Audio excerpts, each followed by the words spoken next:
where you, that doesn't really exist. Chris, you ready? I didn't ask you first. Yep, all set, thank you. Okay. Good evening and welcome to the September 9th, 2020 meeting of the Orange Board of Selectmen. The emergency exits in the event of an emergency will be on my right, the audience's left. You would go up the back stairs where I think probably most all of you came down, or you could go down the hallway and out to the back door that put you by the firehouse, or up the stairs behind the wall with the clock on it, through the double doors and out the front door, and you will be out in front of the town hall. Any choice will work. With that, please rise for the pledge. I pledge allegiance to the flag of the United States of America and to the republic for which it stands, one nation, under God, indivisible, with liberty and justice for all.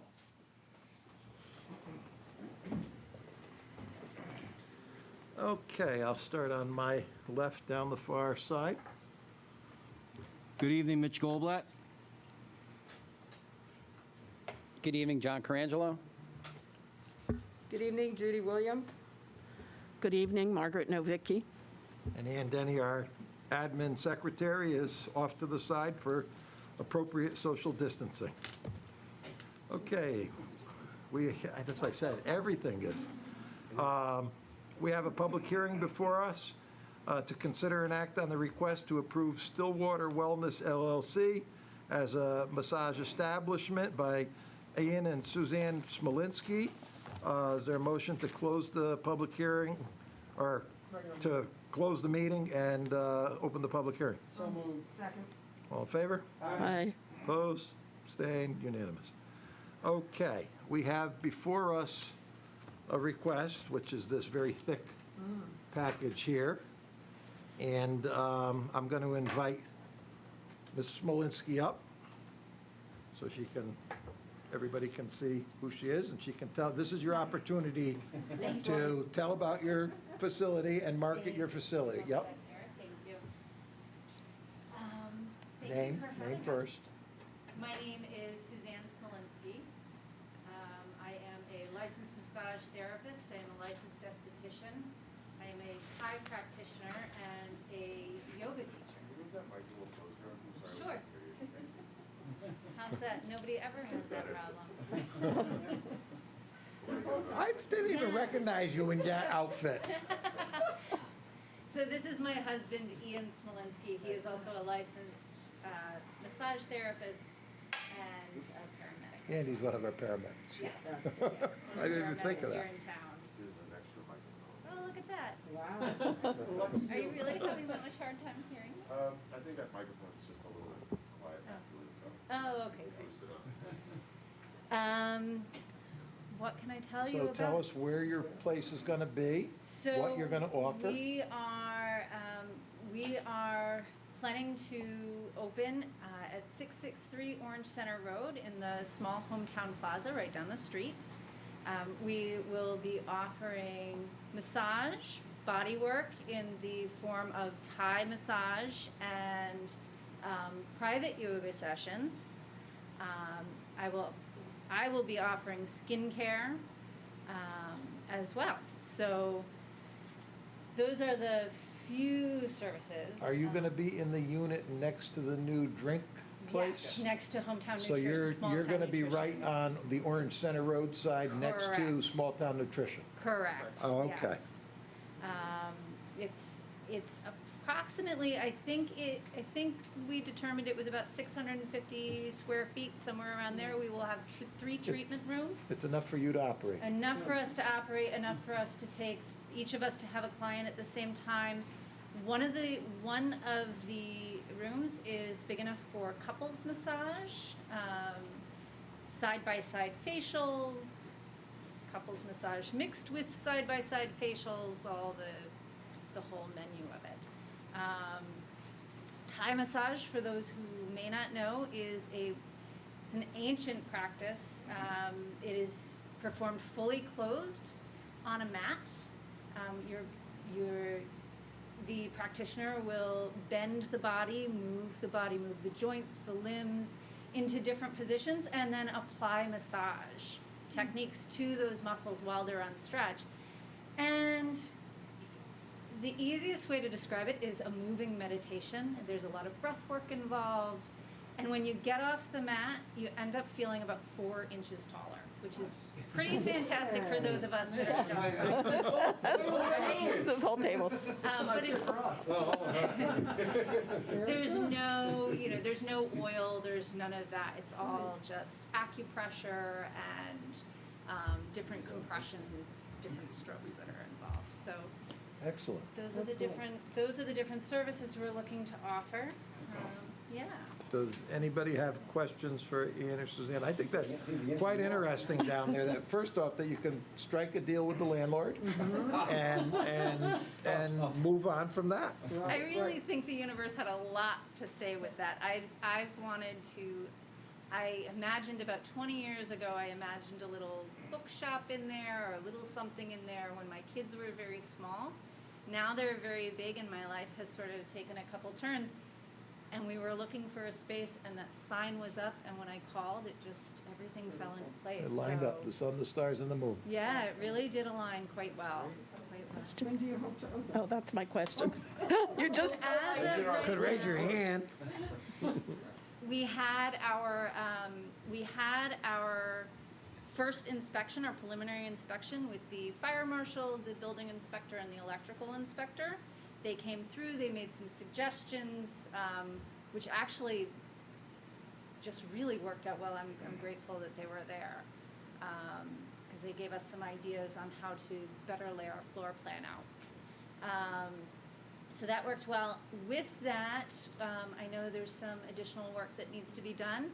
We were hoping to open around the 25th, but now it looks like somewhere closer to the 1st of October.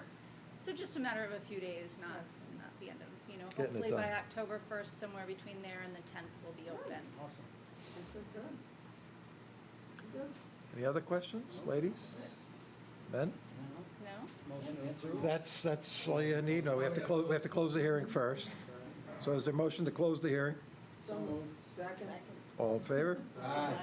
Okay, is there a motion to approve the vote for Stillwater Wellness LLC as a massage establishment at 661 Orange Center Road, Unit 2? So moved. All in favor? Aye. Okay. Thank That's you all there so is to it. much.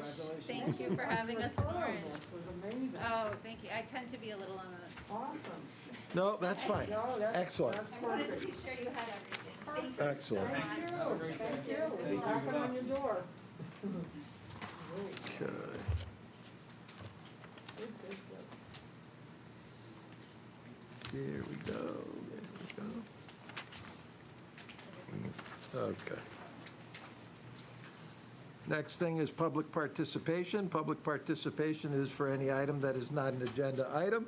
We allow 2 minutes per speaker. Is there anybody that would like to speak? Yes, ma'am. Oh, I do now. I didn't, a little darker. Incognito. Jody Deach, 601 Harborview Road. Got to keep you guessing. Thank you. That's why I didn't know. So, last month, I came before you and asked you to add to your agenda for this month the topic of racism as a public health crisis. And here we are tonight, and it is not on your agenda, so I am back again. Asking, I'm not here to argue the topic, because to me, that's what the agenda item is for. We can't have a discussion on this until it's on the agenda. I'm not sure why it can't be on the agenda. I believe you've received other emails. I know you received an email from the last meeting. I believe there are other emails that came to a few of the members. And again, I'm asking for your October meeting to have racism as a public health issue on the agenda. I don't know why it's a problem. I don't know if somebody's afraid of the topic, but I'm asking again to ask this body to include it on your agenda in October so we can have a discussion on this issue and perhaps determine that a bipartisan committee to review it is something that Orange would like to pursue. Thank you. Is there anybody else in the audience on the issue? If not, at the table. Margaret is teeing up, so.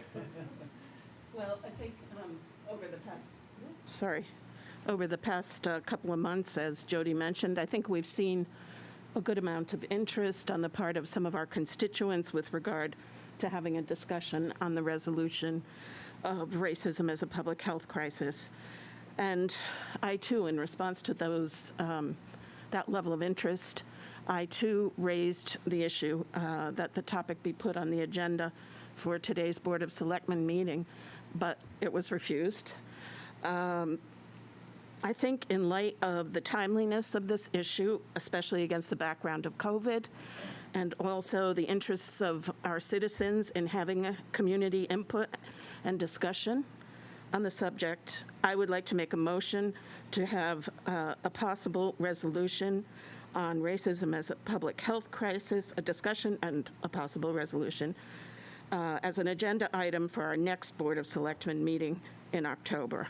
I feel that we have a responsibility to our interested citizens to allow them to be heard on this important topic. Thank you. It's proper. Anybody else? I would second that motion for discussion. If we can. Well, at this point, I would just wait and if you're going to make a motion for something, wait till we get to new business to make the motion and second it, I think, not under public participation. Okay. Okay. Well, I mean, okay. Because I have commentary also, which you all were included on. Right. So since it's being portrayed that I don't want it all together, that is not the truth. And since Jody's recording the whole thing, I think it's important that it be made appropriate and so that people understand it. Do you have anything to say on public participation other than that? No. Okay. John or Judy? Well, I have a different topic. It doesn't, that's fine. That's fine. Okay, so many of the residents that I've spoken to from Amity High School are very concerned about the status of our Amity turf fields that, as you know, were voted on by Orange, Woodbridge, and Bethany, which passed. My understanding of how things followed from the vote that was passed to what has occurred now is as follows, and I'll be very brief. That the Woodbridge Town Plan and Zoning approved the installation or excavation of the turf fields. That was then appealed by a few neighbors from Woodbridge. That appeal is currently pending in the Superior Court. Obviously, everybody's ponying up counsel. And I wanted the residents of the town to know that, you know, we do have representation, that a lot of people wanted me to voice my personal opinion about this. I mean, I have a child in this school.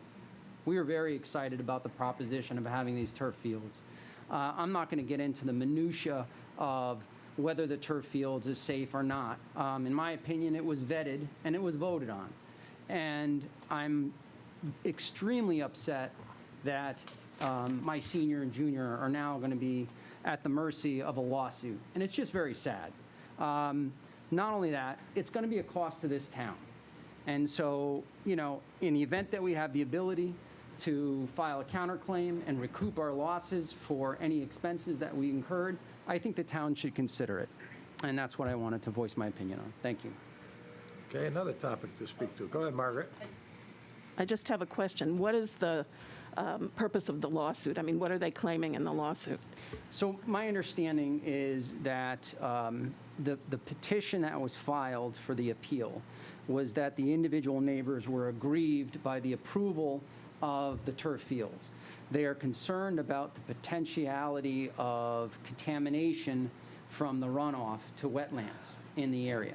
Now, again, I can't speak to that, but I know after sitting through, I don't know, many of you probably sat through the hearings from the Woodbridge, because they read every piece of paper into the record, and it took maybe 4 or 5 hours, and they approved it, okay? So there's a lot of information back and forth, but the bottom line is this: our students are receiving the brunt of it. We got the brunt of COVID, we got the brunt of a lawsuit, and they're innocent victims in all this. And oh, by the way, for everybody in Orange, Woodbridge, and Bethany, every other school that we play on turf fields.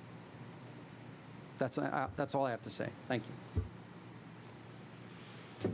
Judy, anything? No. All right, Mitchell?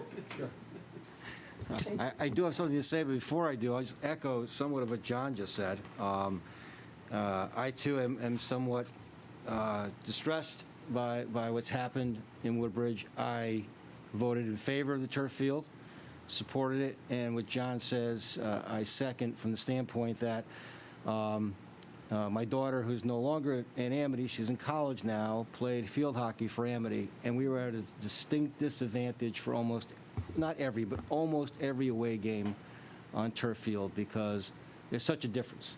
And it really, the fact that the Amity girls field hockey team did so well is a real testament to the coaching and the players, but still in all, we were at a disadvantage.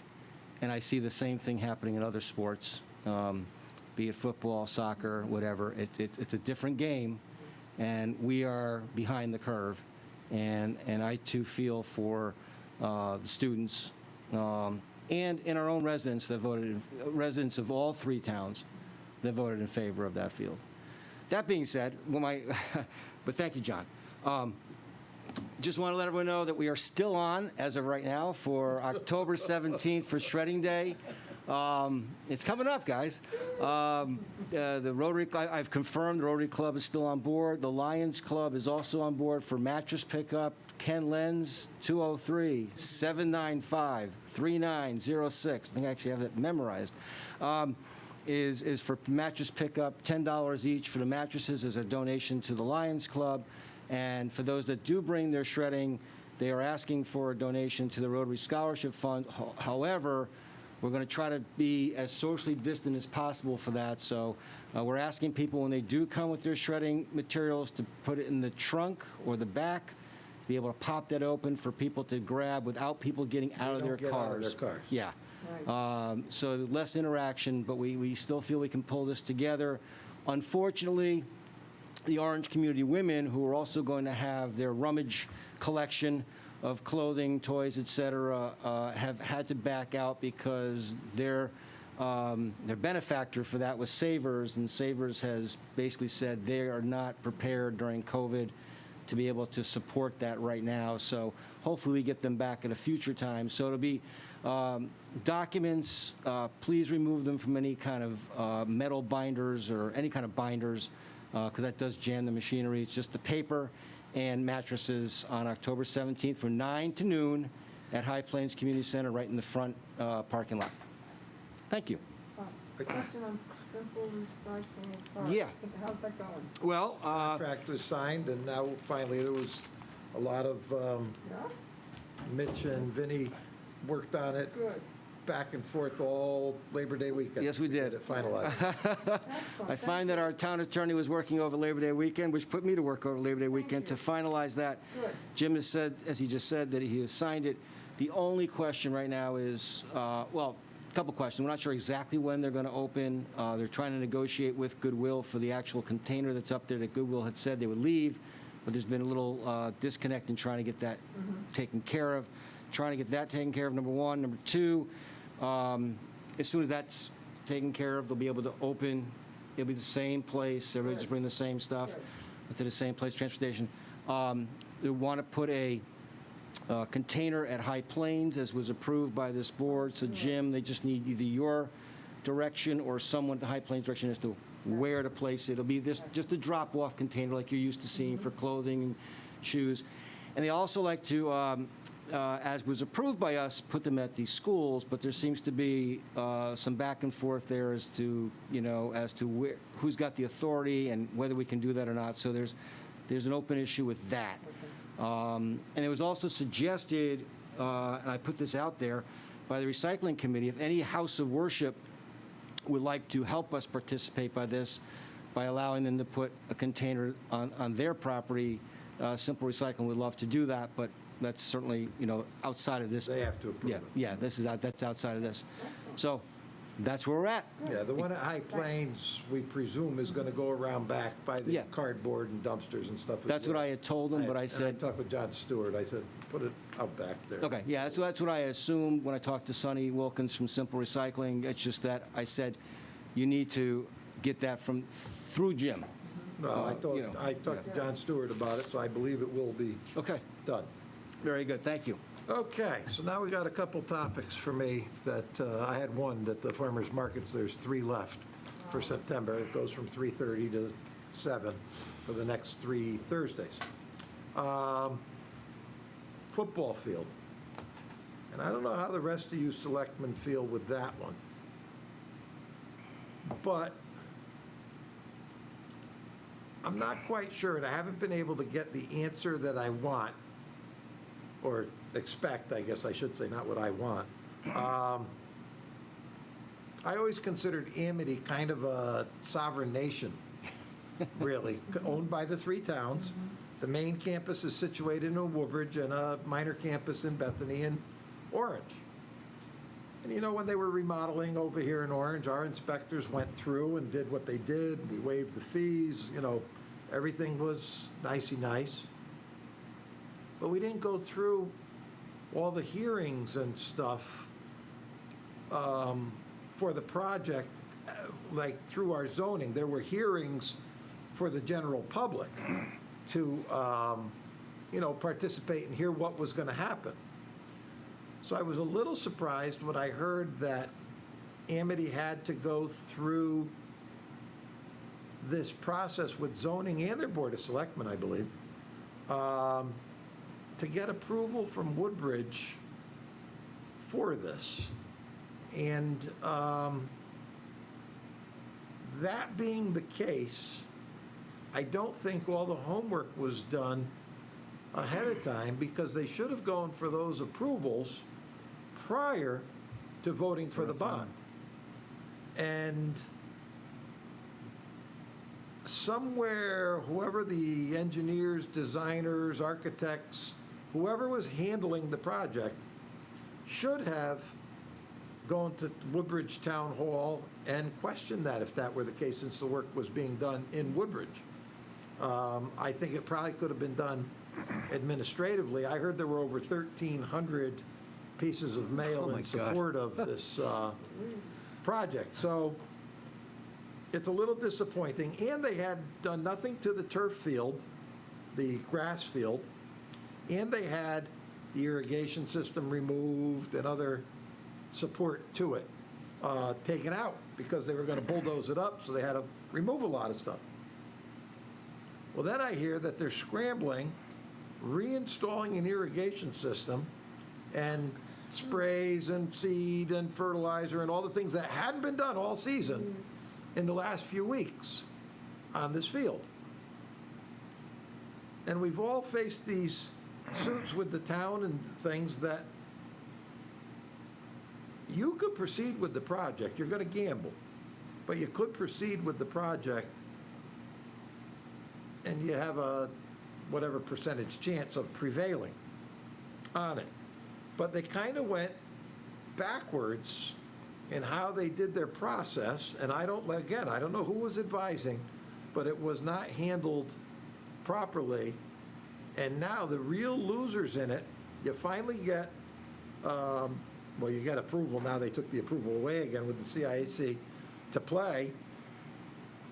So now we have spent money reinstalling stuff that was all removed.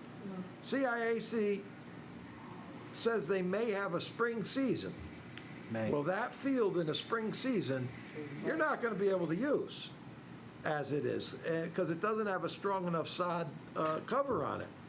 And so they're really stuck between a rock and a hard place there, and it was poorly handled by the administration, I think. I think somebody up there who was doing the advising dropped the ball on that. And it's very frustrating, and the children are the ones, they're losing all around, potentially. I don't know. There's one student in the room, I think he plays lacrosse. Alec Olaschuk is here for a scout badge for the public meeting part. And Alex, is lacrosse and everything canceled so far, have they said? Not yet. Not yet, but football is. Football, they might be doing like a different thing, but they're not playing true actual football. So there you go. So it's very unfortunate for those kids and the whole program, really, overall. Okay, enough said on that. I have 2 emails I received regarding the racism issue. One came directly to me, one was forwarded to me by Selectman Carangelo, and that is all I received until today. I did receive a very brief one from a third person. But the reason I said to hold for a minute, and I think it's important, but Risa Siegel asked that, she and Will Sherman each sent emails. Will Sherman sent his to John, who forwarded it to me, and Risa sent one directly to me. Dear Mr. Zioli, I was very disappointed to hear that the proposed ordinance stating that racism is a public health crisis was dropped from the agenda of the August Board of Selectmen meeting and isn't going on the agenda for September 9th meeting. Having lived in Orange 43 years, I am well aware that there are few black people living here. There are many people of color that are residents. Creating awareness, which many people do not have, about the increased physical stress, lack of quality care, and increased chances of acquiring significant illness is something that we who are proposing and/or supporting this ordinance want to achieve. Our purpose is to be supportive of people of color and hopefully help correct many of the physical burdens they carry. These are not situations created by them, but are a result of racism, which has created and continues poverty, lack of quality education, and stress. Hoping that Orange, along with many other communities which have already adopted the proposal, would say, we support you, and through awareness will help to improve your lives. So I responded to Risa, and all of you were included on it, but the public wasn't. So I responded to her, Risa, racism is a health crisis, in quotes, was never dropped from an agenda if that's what you were told. Racism is a worldwide issue and far beyond the scope of duties of the Orange Board of Selectmen. Your comments will be entered at the public participation on the agenda. I find it unfortunate that you, like another writer, focus only on black people having difficulties with health, safety, and welfare. I have done a bit of research on this, and I think it's a shame that so many other race, creeds, and colors have been pushed to the side. While that may be denied, that is exactly how I have seen these emails, focused on only one group. I have also included the other selectmen in this reply, as it appears you have chosen to only identify with the 2 sitting Democrats on the board. While that may seem strange, that appears as purposeful political racism. I think that a forum could be held on this at some time, but I feel it should be town-wide, not at a selectmen's meeting. And I do feel that if you want to have that, it should be town-wide, because a lot of people won't have input if you have it just like this. There's nobody here, and it was known out there that if it was going to happen, they could have come and expressed their opinion, or I could have received more than 2 emails on this. So I am not seeing or receiving the impact of commentary and mail that was led to believe earlier. Then we have Will Sherman's also asked to have his read in. Mr. Zioli, I am emailing you today on a matter that I consider to be quite important. That is the resolution declaring racism a public health crisis.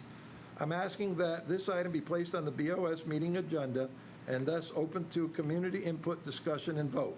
I'm also asking that my email be read aloud and onto the BOS meeting minutes. Declaring racism a public health crisis is a movement that has recently spread across a number of states and communities. The Public Health Association, the American Medical Association, the American Academy of Pediatrics, and the American College of Emergency Physicians are among the organizations calling racism a public health crisis. But this isn't a new idea. Public health professionals have identified racism as a public health issue for well over a decade. As a retired professor of health psychology at Southern Connecticut University, This issue was one of the major topics of discussion in my course. The American Public Health Association says, what we're hoping is that by thinking of this through a public health lens, it will help people recognize that racism actually hurts people. It impacts their health in a negative way. When health experts talk about racism as a public health issue, they're referring to the ways racism affects where people live, where they go to school, the quality of the air they breathe, and the water they drink, their income and wealth, and their access to quality, healthy food and health care. As just some examples, black women are nearly 4 times as likely to die of pregnancy-related causes than white women. Black people are more likely than white people to experience high blood pressure, diabetes, and stroke.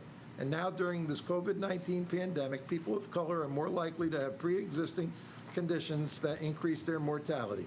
And in a recent important study, researchers from George Mason University published an article in the journal Proceedings of the National Academy of Sciences analyzing data from 1.8 million hospital births. One of their more startling findings was that black newborn babies in the U.S. were more likely to survive if their care came from black doctors, but 3 times more likely that white babies to die. Really? But 3 times more likely that white babies to die when treated by white doctors. Yeah, that's kind of, I'm missing something in there, I think. Making this declaration is a first step. Acknowledging and identifying the problem is just the first part of trying to find a solution and spur necessary change. Let's have Orange be a leader in this movement. Thank you, William M. Sherman. My response to Will. Will, this item has not been put on the Selectmen's agenda. Your email will be entered as public participation comment. I have done a bit of research into this issue myself and find that not only are black people suffering from racism as a health crisis, I do not believe by attempting to identify one particular group is a fair and balanced approach, and that's what each of you have done with this request. Thank you, Jim Zioli. So, I received 2 emails, and one was forwarded to me. So there isn't overwhelming people knocking on my door. It is an issue.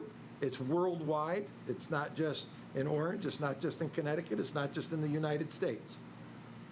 As I said to Ms. Siegel, I think a forum could be held on it, should be held on it, but I think it should be at a location where people will feel comfortable and there's enough room for social distancing and people can come out and have their say. I don't think that the Orange Board of Selectmen meeting is the appropriate location for that. Many people now are saying that there are a lot of people asking about this. Well, one person came to the meeting. So, you know, it would have been better if there were, you know, a few, but that's how it goes. Mitchell. Thank you, Jim, for reading those into the record. I think there'd be more people at this meeting if it was on the agenda. So knowing that it wasn't on the agenda, people are frustrated, I believe, in that, and feel coming here to speak would be an exercise in futility. This goes back a couple of months when you and I both received another email, and I mentioned that was at our July meeting, asking that it was a little premature to discuss it that evening. Could we look at it in the August meeting?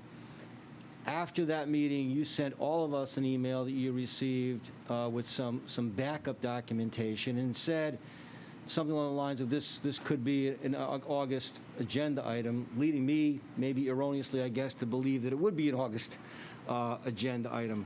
But what was sent to us at the time was from an organization called Health Equity Solutions, and the sample ordinance, unlike the portrayal that you may have read into a couple of the emails, the sample ordinance says, whereas Black, Native American, Asian, and Latino residents are more likely to experience, et cetera, et cetera. So I think it certainly goes beyond the Black community. It's people of color, people, you know, who have had these issues of racism. And I think it's something that, yes, I would like to see us discuss, but if we have it as a town forum, what happens after the forum? We're able to discuss it, but we don't end up, this board passes ordinances. and many other towns and cities in the state of Connecticut have passed, and throughout the country, but certainly some in Connecticut, have passed similar ordinances. And I would think that we would be, if we felt that we agreed as a body to what the intent of the ordinance is, that we would do the same. And if we didn't, we wouldn't vote for it. But we can't vote for anything without having the discussion, which is why I feel that Margaret's attempt at making a motion earlier, which maybe we can put back on the table at some point tonight, to put this on our October meeting and actually have that discussion. Maybe we hold that meeting at High Plains. Maybe we give the people the opportunity to come out, COVID or no COVID, like we did the last meeting where there was a lot of room for people to spread out and speak on this at our next meeting. I think would be appropriate. And we've heard from a couple people. I'm sure there are more people out there that feel one way or the other on this and would like to be heard. There may be, and that's why I said that a forum could be held on it where more people could show up, where they would feel more comfortable as part of the process. So with that said, if Margaret wants to make her motion and you want to second it, we're going to be moving to that. So now I'll do it under this right now because our announcements in this are all done. So. Right. Okay, I would like to make a motion to have a discussion on a possible ordinance on racism as a public health crisis as an agenda item for our next Board of Selectmen meeting in October. I'll second that. Okay, is there any discussion on that? I would really like to see what the public is thinking first. As you say, we've got 2 or 3, 4 maybe, and I really would like to see it, and I would like to see possibly bring in our health, someone from the health department, someone from, maybe from, I don't know do we have a replacement yet for Joan? Human Services, I'd like to see. We're working on it, nobody's in place yet. I'd like to get some of their intake on what's going on and what they've been experiencing. Because those are the people that are going to be hearing some of the issues, that they need support, they need a variable amount of different things. So I'd like to hear from them to see if they're getting any kind of information and requests. Exactly why I said there should be a forum. John? Yeah, I mean, I agree with Judy. I mean, I'd like to see us have an opportunity to be in a situation where it's announced maybe through the town paper that you're going to hold this meeting to discuss this issue. I mean, we all know that racism is out there. I don't think any one of us would ever even say that it isn't. So I think it is something that should be discussed, but I don't think it's necessarily something that we should discuss here at this time. I'd like to see what numbers come out to support it, and then to come back to this board and then decide whether or not it needs our input or not. I mean, personally, I'm very uncomfortable in voting on anything when I don't have data. I want to know how this is going to impact the taxpayers in this town. I mean, everything that I've read online since this has been discussed with this board, it's a lot of discussion, but it's not a lot of data. And I like to see how it affects this town. Nationally is a different story. I'm not worried respectfully about the national level. I'm worried about the town of Orange and the residents of this town. And if it comes to fruition that during your meeting that you want to put on, and you believe that it requires more action by the board, then I would ask you to bring it back and have that candid conversation with us. But at this time, I agree with Judy, and I don't support it. And may I also add, too, I would really encourage the expertise of our chief as far as the police department, and to see what kind of issues perhaps that have been brought to the department in regards to this. So, sorry, Chief. Yes, Mitch. Well, when I did pose this back in July, I did suggest, because I didn't think it should be discussed at that July meeting, that we have a meeting where we did invite the Director of Health.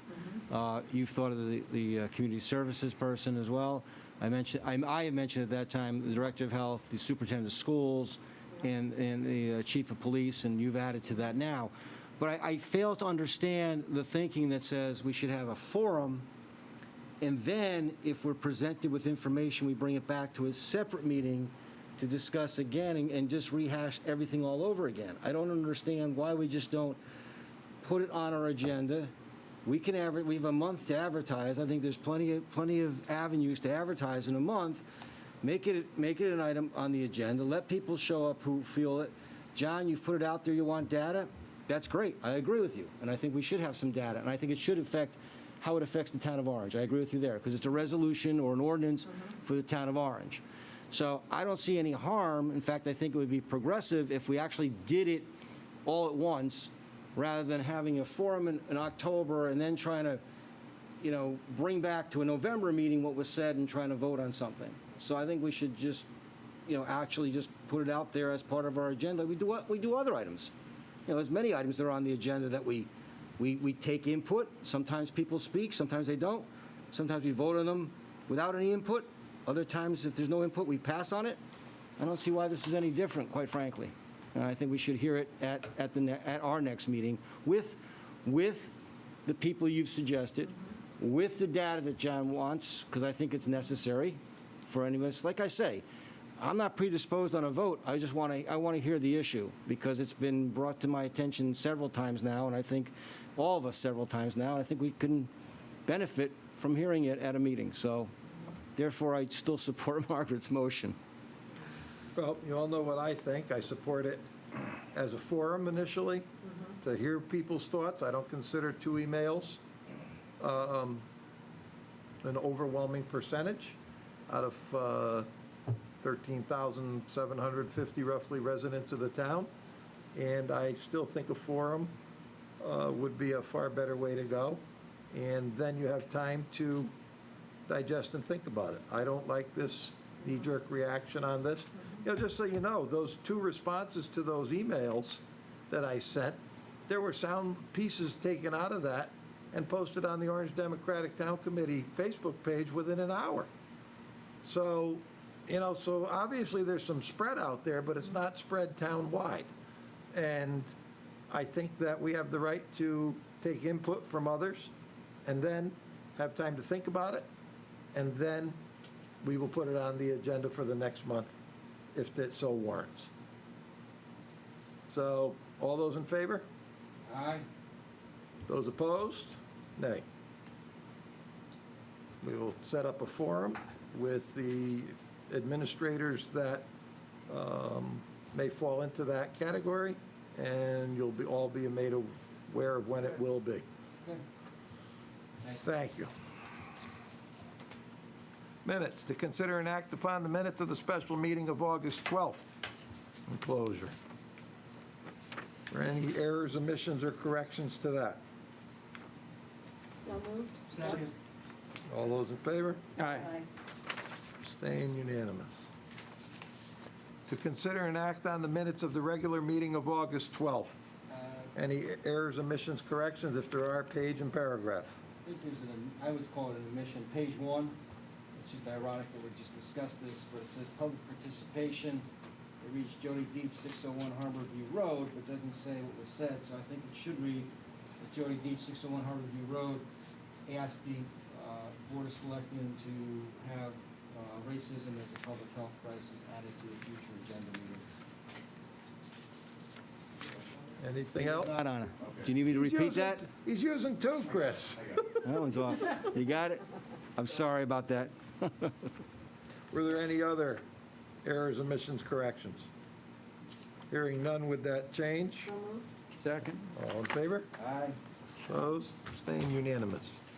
Very good. New business. To consider and act on request by the Rotary Club of Orange to hang a banner over Orange Center Road to promote the annual Thanksgiving Day 5K road race. Due to the COVID-19, it's going to be a virtual race. So moved. Second. Like, somebody explain that to me. What's that? The virtual race. You set up your own start. Judy. Okay,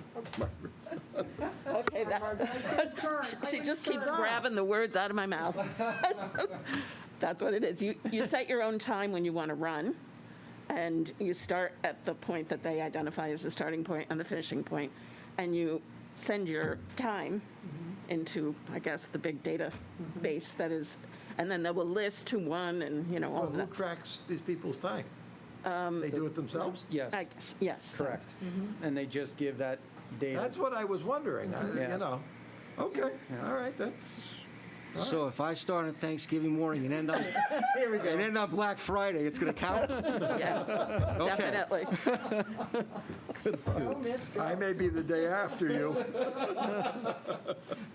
Okay, I just didn't quite figure out how they did that part of it. Okay, thank you. All in favor? Aye. Opposed, abstained, unanimous. Chief Gagny is with us. To consider an act on request for the purchase of quick response armor kits. Chief, good evening.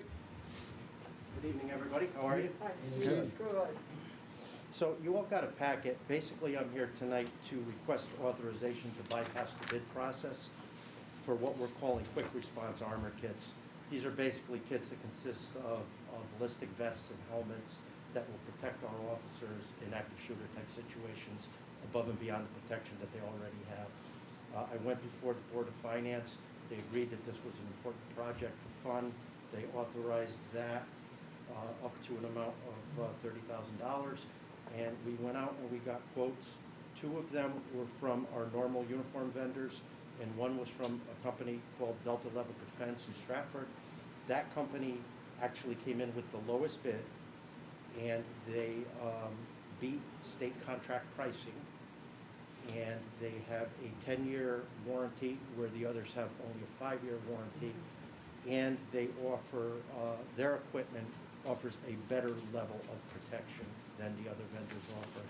So I see this as a no-brainer, and again, I'm asking your authorization to bypass the bid process and to go with Delta Level Defense. And Chief, their equipment has been all vetted and everything? You Yeah. know others who use this equipment? Yes, Okay. Just a quick question for the chief. Yes. You want to bypass the bid process, but you got 3 quotes. yes, So the bid process means you would have got out to formal bid, correct. but you want to buy, but you've got the, I want to bypass that, yes. no, I understand. I think the quotes, to me, the quotes are fine, but, I think it's a good way to do it. At least you know where the market is. right. Right, right. Margaret, did you have a question? Oh, okay. Motion to approve. Second. All in favor? Aye. Opposed? Abstained? Thank you very much. Good. Thank you, Chief. Good to see everybody. Thank you. Same here. Okay, the next item is number 3, is to consider an act on the write-up for the Board of Selectmen for the annual town report. Were there any errors, omissions, or corrections? Ralph's not here tonight. Not really. There was a couple things I thought were possible typos, but that's fine. I just wanted to say, though, in memoriam, you mentioned the title, Fire Marshal Tim Smith. We don't mention the title of other town officials such as Carmela Puzo and Al Pohl. I think Carmela only has 1 L in it, though. I'm gonna double. Say I did that because he was active. Yeah, well, so was, yeah, all right. That's fine. Check Carmela's spelling. I think it's only 1 L, I think. Yeah, I think it is too. Otherwise, make a motion to approve. Okay, with that corrections, all those in favor? Aye. Motion second made, all in favor? Unanimous. Yeah. Item 4, to consider an act on request to authorize the first selectman to sign a steep grant applying for a grant to do some work on the interior and exterior, but I think mostly exterior in that one, of the Otis House next door. So moved. It's just a signature on it. Second. Okay, all in favor? Aye.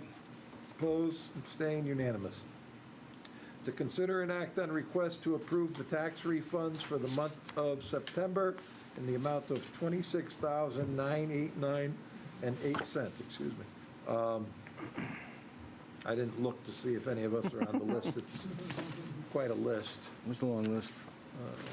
Motion to approve. Second. Okay, all in favor? Aye. Opposed, abstained, unanimous. Okay, with that, I'm gonna pass over, Ann, for emergency management, yeah, Mitchell isn't on 3 committees, he's only on 2. Just so you know. That's true. if you look at emergency management, you have Mitchell, not Margaret. Yeah, personnel, we have some stuff coming, but we just couldn't get it all together between John and I. John's been crazed with this new finance system, so. You want the pension board report, Jim? Why don't we hold off on that? Let's do, since attorney, well, you know what, is it quick? Fairly quick. Go ahead. Okay. So the pension board met this past month, and for the past quarter, our earnings were 15.2%. It was a good quarter for us. But the highlight, I should say highlight, most of the meeting was spent determining next year, what we're doing with our valuation next year. And the actuary from Milliman had proposed we lower our interest rate once again, which we were planning on doing, but also there's a whole, and I can't get into it with the detail because I don't have the time or the wherewithal, the mortality rates that are being used for our pension plan, like most pension plans in the state, is very outdated.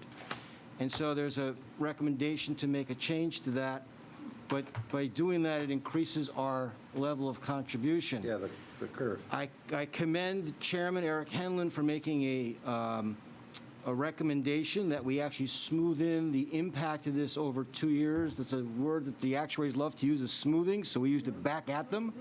So instead of taking the full brunt of this in 1 year, we're going to do it over two. David. And we will, our actuary determined contribution for the police pension plan for last year was $1.5 million. That will move up to almost $1.8 million. And the number for the town side was $475,000, and that will move up to $563,000. That information will be brought forward to the Board of Finance by the Finance Director. So I just want to bring that all to your attention. By making these changes, especially lowering the interest rate and the mortality table, it does put us in much better position going forward to being well-funded, which we are, and being able to keep our pension plan in very good status with our auditors as well. And John Cifarelli has checked with our auditor before we make that move complete, and the auditor has said to him, and it's been conveyed to us, that that was a wise move and will be accepted by the auditors without any reservation. Just for those at home, I think we only have 10 employees. Oh. Or less than 10?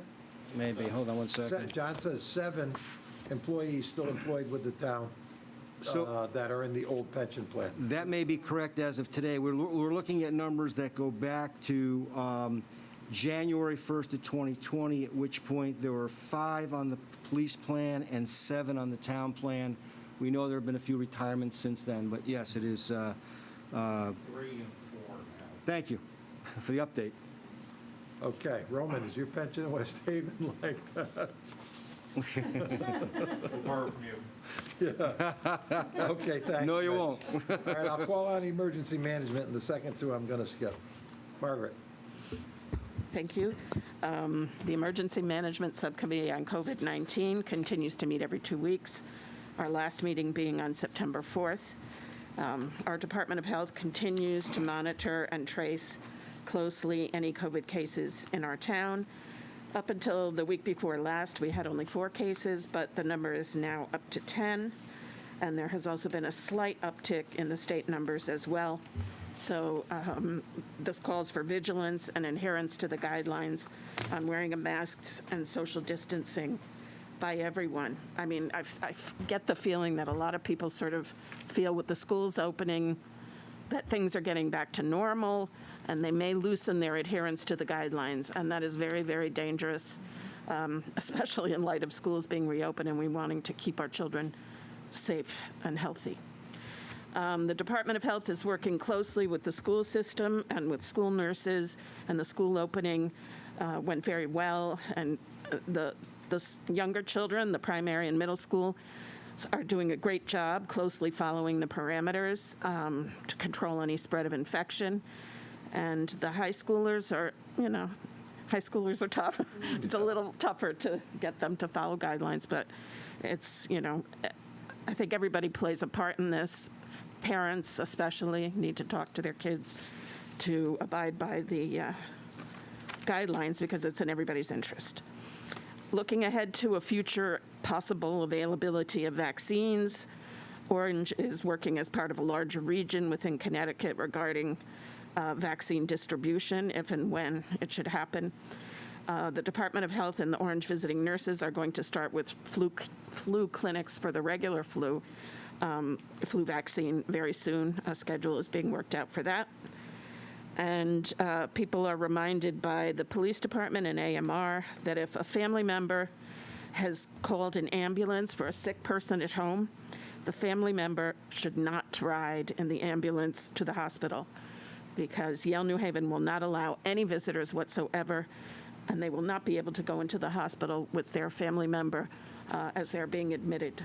So, and then they will also be left there without a ride and nowhere, So they strongly ask that people do not get into the ambulance if one of their family members is going to the hospital. Thank you.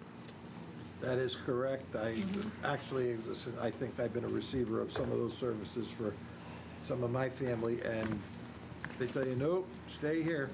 I mean, they come in all gowned up and all. I mean, we haven't had any problems since way, way early in the season, thank God, yes.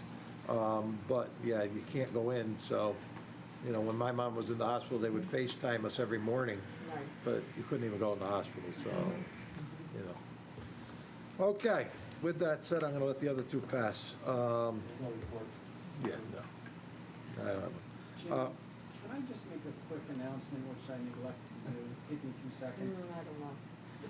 Taking longer to ask than you would. Go ahead. I just I may wanted regret to, it, but I I'll just, say no, it. you're not. It's actually very sad. So I just wanted to report that Elizabeth Gessler passed away. Oh, yes, yeah. She was a clerk of the Orange Probate Court for a long time. She was a member of the Historical Society. She was a resident in this Fair. town for a long time. She was a wonderful woman. And I just wanted to reach out to the family and give my condolences on behalf of everybody. Thank you. Yeah, she did such a phenomenal job. I'll never forget the first year. She was very involved with the fair. And she was the one who brought forward the Crazy Birdhouse thing there too.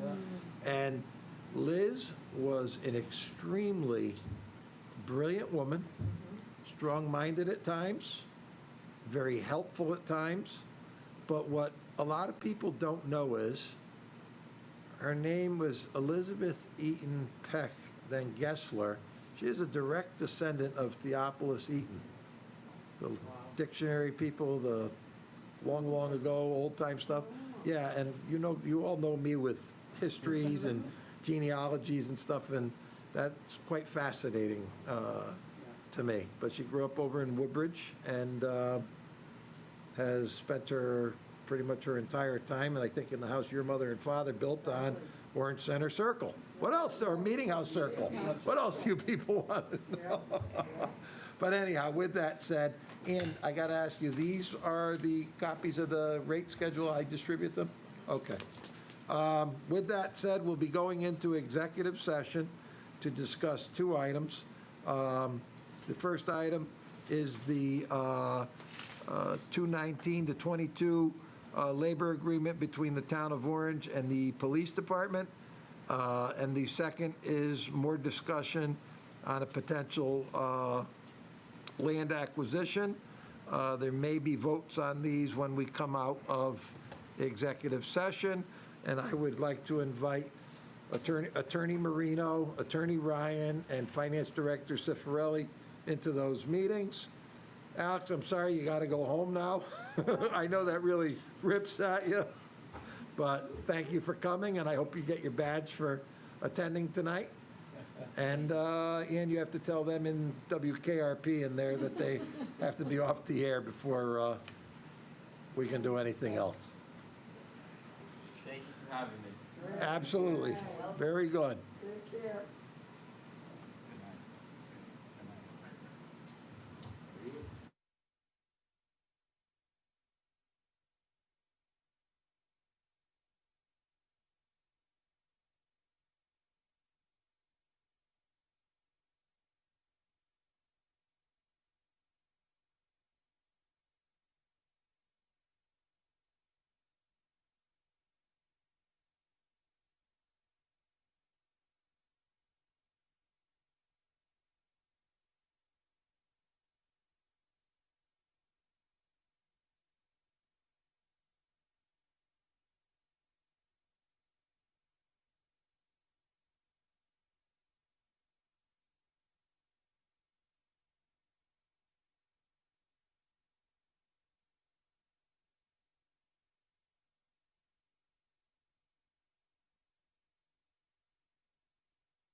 and say, "You coming home soon?"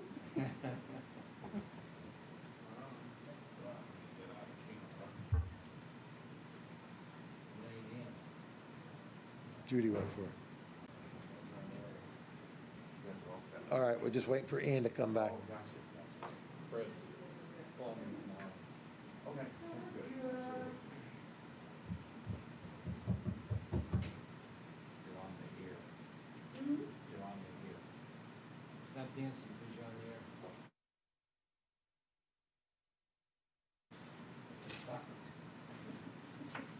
air. Okay. We are back in public session. We had been in executive session to discuss a contract with the Orange Police Department and to discuss a potential land purchase.